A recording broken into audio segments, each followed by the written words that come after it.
A heavyweight fight from the undercard last night. Charles Martin defeated Gregory Corbin by 8th round disqualification. This was actually the best I've seen Martin box, although he was in there against an unbeaten 15-0 Corbin, who was an unknown quantity to say the least. Corbin, many years ago, was apparently a US national Golden Gloves champion. So that's decent pedigree to have. That's better than being the national ABA champion in the UK, because the United States is obviously a lot bigger country. So he has some kind of amateur pedigree, Corbin, but he didn't turn professional until he was 31 years old, because he spent 7 years in prison on some pretty serious charges, apparently.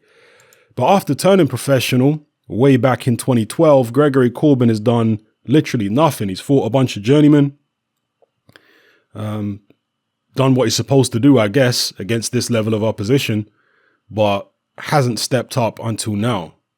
Charles Martin was the biggest step up of his whole career by a very long way, and it's not like Charles Martin is an elite heavyweight, so that just puts it into perspective in terms of who Gregory Corbin's been fighting these past few years. But yeah, Corbin, he kept shaping up as if he was going to do something impressive, but he never actually did. So he was posturing, and he had this body language which made it look as though he was going to do something worthwhile. But Martin didn't fall for it. He wasn't impressed, and he let his hands go frequently, hit Corbin with left hands to the head, left hands to the body, right hooks. Martin clearly came into this fight very motivated. And apparently he's with a new trainer. I believe it's Manny Robles, correct me if I'm wrong. And from what I can see, based on this fight, they're working well together. So that's a partnership that he should stick with. I know that there's this view out there being pushed by certain parties that Charles Martin is the worst heavyweight champion in history. I mean, people who say stuff like that don't know all the heavyweight champions in history, or even 70, 60, 70% of them. So to be saying something like that, it's just an agenda to discredit Anthony Joshua. That's all it is. There's no objectivity at all. It's just an agenda to discredit AJ. I've even heard some people say, well, Charles Martin blatantly took a dive against AJ, got paid to take a dive. Again, a completely baseless claim. The reality is AJ was just levels above, and he had what Gregory Corbin didn't have, which was something to discourage Charles Martin, something to keep Charles Martin from letting his hands go, which is sharp counterpunching. That's what AJ had. And on top of that, I do think Charles Martin was somewhat overawed by the occasion against AJ, fighting in foreign territory for the first time. I think it did get to him a bit. I think he admitted that, actually. It got to him, and he was dropped legitimately by 2 good right hands from AJ, and he sat out the count. He was able to get up, there's no doubt. He was buzzed, but he was able to get up and continue. He chose to sit it out because he knew he was outmatched, and it was only going to get worse from there on in. But since returning to the United States, since his hiatus, he's come back. He had the decision loss to Kanaki, and then, well, he had a few fights actually in 2017. Then he was out for nearly a year, or actually over a year. Came back and fought Kaunaki after a long layoff. And he hung tough in there against Kaunaki. I mean, if you look at the scorecards here, Kaunaki won a UD, but only by 2 points. So he was competitive in that fight. And in fact, the longer the fight went, the better Charles Martin was doing against Kaunaki. So maybe he can pick up some momentum here with this win over Gregory Corbin. Now, to talk about the fight itself, as I say, Corbin was shaping up as if he was going to do something, but he never did. Charles Martin just kept hitting him and hitting him and hitting him.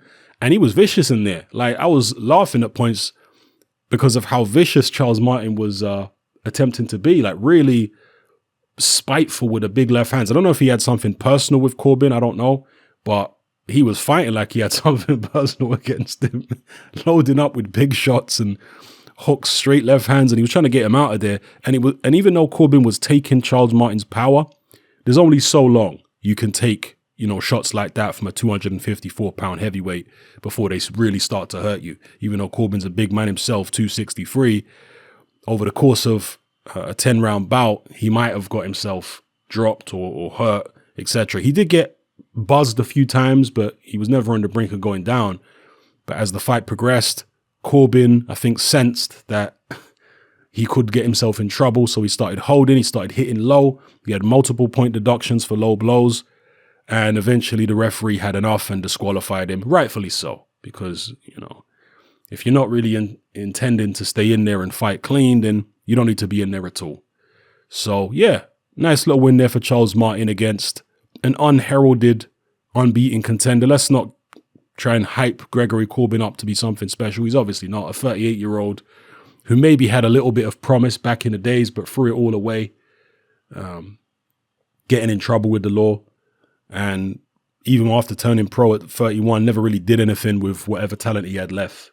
So, you know, we'll put it in perspective. But Charles Martin may be able to gain some momentum off the back of this win. And I heard Lennox Lewis in the telecast say that he'd like to see Charles Martin face Chris Arreola, who also fought on the undercard of Errol Spence versus Mikey Garcia. I think that's a good fight for Charles Martin. I think that's a good fight for both of them. I think that's a natural fight. They're both Al Haymon fighters. I think it would be a good one. I think it would be quite similar to the Kaunaki fight, actually, because Kaunaki and Chris Arreola are very, very similar. Kaunaki being a younger, fresher guy, maybe a bit more solid in the chin department these days than Chris Arreola, because Chris Arreola does get hurt quite a lot. You know, over the past few years, we've seen several people noticeably buzz him. And yeah, I'd like to see Arreola and Charles Martin square off. I think it could be a pretty fun fight. Based upon recent form, I mean, Arreola looked decent on the undercard, but he was similar to Charles Martin facing an absolute nobody. But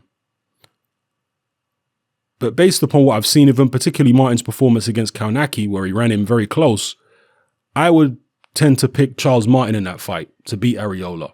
You know, maybe beat him on points, maybe stop him very late. But yeah, if I had to pick, I'd say Charles Martin in a hard-fought heavyweight slugfest, maybe taking a decision over Chris Arreola. And from there, he could maybe target a top 10 opponent and get himself a decent payday. So I like the way he's pulled his socks up and he's got himself a new trainer and he's getting stuck in and he's trying to take his boxing career seriously. Because after he lost to AJ, we all saw them videos of him online looking like he smoked or taken God knows what. And it wasn't very nice to see. So the fact he's got his act together now and he's taking boxing more seriously again, we'll see what he can actually do. Maybe he can be a fun, fringe contender.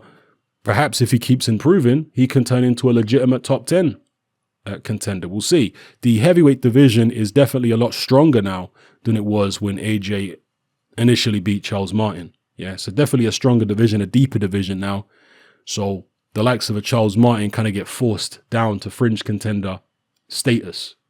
But as I say, he appeared to have improved to me in this fight here.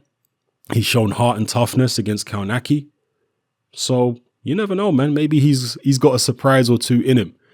He is the kind of heavyweight who you do have to watch out for in these golden eras of heavyweight boxing, because it's the unlikely individuals like this that spring upsets and end up beating people they're not supposed to be beating.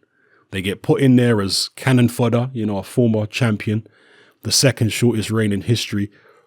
They get put in there expected to bolster the record of some young up-and-coming fighter, and they pull off a win and upset the apple cart. That's what people like him tend to do.